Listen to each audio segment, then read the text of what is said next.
இந்த champions trophy final விளையாட நம்ம இந்திய பிளேயர்களும் நியூசிலாந்து பிளேயர்களும் பயங்கரமாக தயாராகிக்கிட்டு இருக்காங்க. ஸோ இதுக்கு நடுவில் ஷமி ஒரு குற்றவாளி.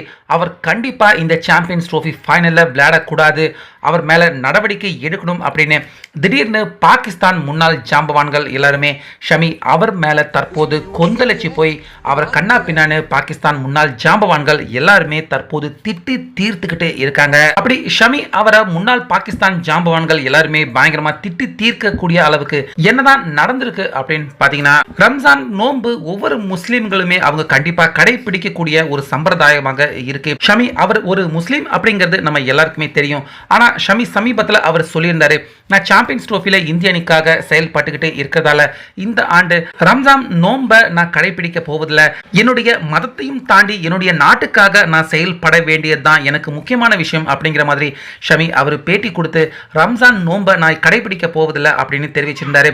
ஸோ அதனை தொடர்ந்து நம்ம இந்தியா செமிஃபைனல் விளையாண்டாங்க. அதுக்கப்புறமா இப்போ ஃபைனலுக்கு நுழைஞ்சிருக்காங்க. ஸோ ரம்ஜான் நோன்பு ஷமி அவர் கடைபிடிக்கல அப்படின்னு தெரிஞ்சதுமே பாகிஸ்தான் முன்னாள் ஜாம்பவான்கள் எல்லாருமே பயங்கரமா அவருக்கு மேல கொந்தளிச்சு போயிருக்காங்க. இதுல அக்தர் ஷமி இப்படி அவர் ரம்ஜான் நோன்பு அவர் கடைபிடிக்காம அவர் ஒரு முஸ்லீமாக இருக்கிறதுக்கே அவர் தகுதி இல்லாதவர், இந்தியாவில் இருக்கிற முன்னணி முஸ்லீம் அமைப்புகள் ஷமி அவரை இனிமேட்டு அவர்கிட்ட எந்த தொடர்பும் வச்சுக்காம அவரை தடை செய்யணும் அப்படின்னு ரொம்ப கோபமா அக்தர் பேசியிருக்காரு. அதே போல வாசிம் அக்ரம் அவரும் என்ன சொல்லியிருக்காரு அப்படின்னா, தாய் நாட்டுக்காக அதாவது இந்தியாவுக்காக ஷமி அவர் ஃபைனலில் விளையாட விருப்பப்படட்டும், ஆனால் அதே நேரத்தில் ரம்ஜான் நோன்பை கண்டிப்பாக ஷமி அவர் கடைபிடிச்சிருக்கணும்.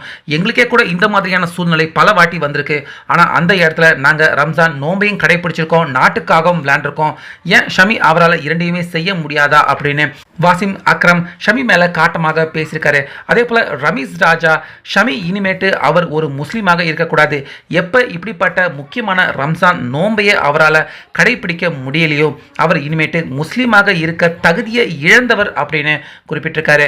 அதே போல இன்சமாம் உல் ஹக் அவரும் என்ன சொல்லியிருக்காரு அப்படின்னா, ஷமி எப்போ அவர் ரம்ஜான் நோன்பை கடைபிடிக்காம அவர் உணவை உட்கொள்ள ஆரம்பிச்சிட்டாரோ அப்பவே அவர் ஒரு முஸ்லீம் கிடையாது அப்படின்னு தீர்மானிக்கப்பட்ட ஒன்னாயிடுச்சு. அதனால உலக அளவில் இருக்கிற முஸ்லீம் முன்னணி அமைப்புகள் யாருமே ஷமி அவர்கிட்ட தொடர்பு வச்சுக்கூடாது, அவரை கம்ப்ளீட்டா முஸ்லீம்ல இருந்தே ஒதுக்கப்பட்ட ஒரு நபராக மாற்றணும் அப்படின்னு இன்சமாம் உல் ஹக் அவரும் அவருடைய பங்குக்கு ஷமி மேல கடுமையான விமர்சனத்தை பதிவு பண்ணியிருக்காரு.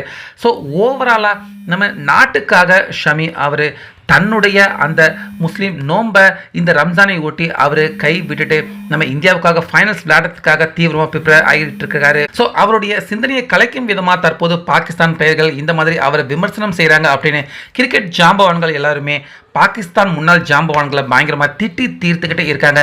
ஸோ திடீர்னு ஷமி அவருக்கு மன உளைச்சல் ஏற்படும் விதமாக பாகிஸ்தான் பிளேயர்கள் அவங்க ஈடுபட்டு இருக்க இந்த விஷயத்தை பற்றி உங்கள் கருத்தை சொல்லுங்கள்.